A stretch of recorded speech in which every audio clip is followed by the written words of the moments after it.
కాబట్టి అన్ని విషయాల్లో ఇలా నరేంద్ర మోడీ గారి ప్రభుత్వం అంబేద్కర్ గారిని స్ఫూర్తిగా తీసుకుని ముందుకు పోతున్న విషయాన్ని నోరు మూసుకొని కూర్చున్నది, వ్యతిరేకించే ప్రయత్నం చేయలే.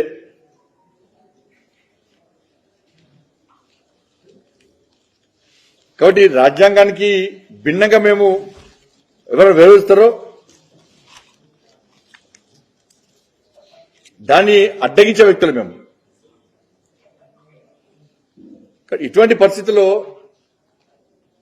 రిజర్వేషన్ను భారతీయ జనతా పార్టీ, ఎందుకంటే పేద ప్రజలు ఎస్సీ ఎస్టీ బీసీ అగ్రవర్ణాల పేదలు కూడా, ఎందుకంటే 27 మంది బీసీ ఎంపీలను మేము మంత్రులు చేసినాం, 12 మంది ఎస్సీ ఎంపీలను మంత్రులు చేస్తాం, 8 మంది ఎస్టీ ఎంపీలను మంత్రులు చేస్తాం, అగ్రవర్ణాల్లో పేదలకు రిజర్వేషన్ సౌకర్యం కల్పించడం, ఈడబ్ల్యూఎస్ కల్పించడం. మేము ఇవన్నీ చూసిన తర్వాత వార్ వన్ సైడ్ లెక్క తెలంగాణ రాష్ట్రంలో ఇవాళ ఎన్నికల వాతావరణం భారతీయ జనతా పార్టీకి అనుకూలంగా ఉంది కాబట్టి ఇలా కాంగ్రెస్ పార్టీ అఫీషియల్ హ్యాండిల్స్ లో, వాళ్ళ ఫేస్బుక్ లో కానీ, ఇన్స్టాగ్రామ్ ద్వారా కానీ, ట్విట్టర్ ద్వారా కానీ అనేక రకాల సోషల్ మీడియా ద్వారా కేంద్ర హోంశాఖ మంత్రి అమిత్ షా గారిది ఇలా వీడియోలు క్రియేట్ చేయడం, తప్పకుండా చూస్తూ ఊరుకునే ప్రభుత్వం కేంద్ర ప్రభుత్వం కాదు, చూస్తూ ఊరుకునేటువంటి పార్టీ భారతీయ జనతా పార్టీ కాదు.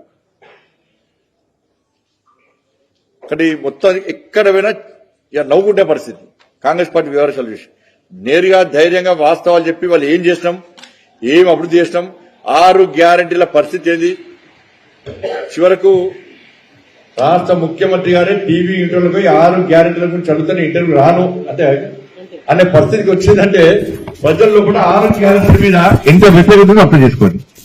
మరి 6 గ్యారంటీల విషయంలో ప్రజల దృష్టి మళ్లించడానికి ప్రజలు ప్రశ్నిస్తున్నారు కాబట్టి ఈ కొత్త దొంగవతారం ఎత్తి కాంగ్రెస్ పార్టీ ఇలా మార్ఫింగ్ చేసి వీడియోలు చిత్రీకరించి రిజర్వేషన్ విషయంలో ప్రజల లోపల అయోమయం సృష్టించే ప్రయత్నం చేస్తున్నది. నిన్న కేంద్రం నుంచి కేంద్ర ప్రభుత్వం నుంచి నోటీసులు వచ్చిన తర్వాత పూర్తిగా ప్రజల క్లారిటీ వచ్చేసింది. ఇంత కాంగ్రెస్ పార్టీ ఇంత నీచాన్ని దిగదారుతుందా? రిజర్వేషన్ల విషయంలో బీజేపీని ఇట్లా బదనాం చేసే ప్రయత్నం చేస్తుందా? నరేంద్ర మోడీ గారిని, అమిత్ షా గారిని బదనాం చేసే ప్రయత్నం చేస్తా అని చెప్పి ఇలా ప్రజలు చర్చించుకుంటున్నారు. కాంగ్రెస్ బండారం బయటపడ్డది. రాబోయే రోజుల్లో కూడా ఒక మంచి వాతావరణంలో ఎన్నికల్లో ప్రచారం చేసుకోవాలి, మంచి వాతావరణంలో ఎన్నికల్లో పోటీ చేయాలి, మంచి వాతావరణాన్ని తయారు చేసి ఎన్నికల్లో గెలవాలని ప్రయత్నం చేయాలి తప్ప చిల్లర పార్టీకి చేయదని చెప్పి నేను అప్పీల్ చేస్తున్నాను.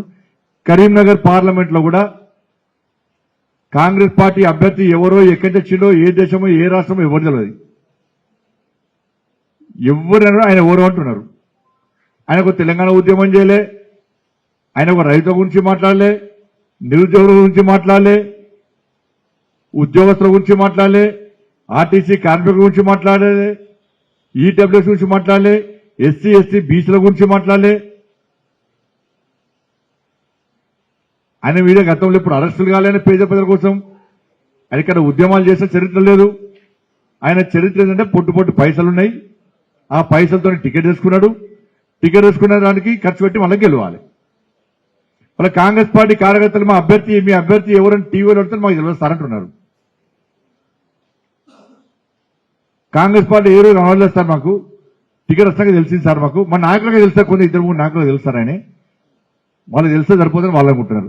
ఇక బీఆర్ఎస్ పార్టీ అయినా ఏం చేయకుండా అన్ని చేస్తాడు. ఇక్కడ వెంబడి 3 సార్లు మంత్రం కూలేదు, ఇక్కడనే బ్రిడ్జ్ ఎన్నిసార్లు కూలింది 3 సార్లు, దాని మీద లేఖ రాయనే. ఇప్పుడు ఆపరేషన్ లేకుండానే మోకాళ్లకు ప్లాస్మా ట్రీట్మెంట్, మీ ఆర్థోపెడిక్ సమస్యలన్నిటికీ రోబోటిక్ టెక్నాలజీ ద్వారా తక్కువ ఖర్చుతో శాశ్వత పరిష్కారం, ఫ్రీ కన్సల్టేషన్, ప్రతి ట్రీట్మెంట్ పై 20% డిస్కౌంట్. ఈ ఆఫర్ కొద్ది రోజులు మాత్రమే, త్వరపడండి. V9 hospitals 9281465842.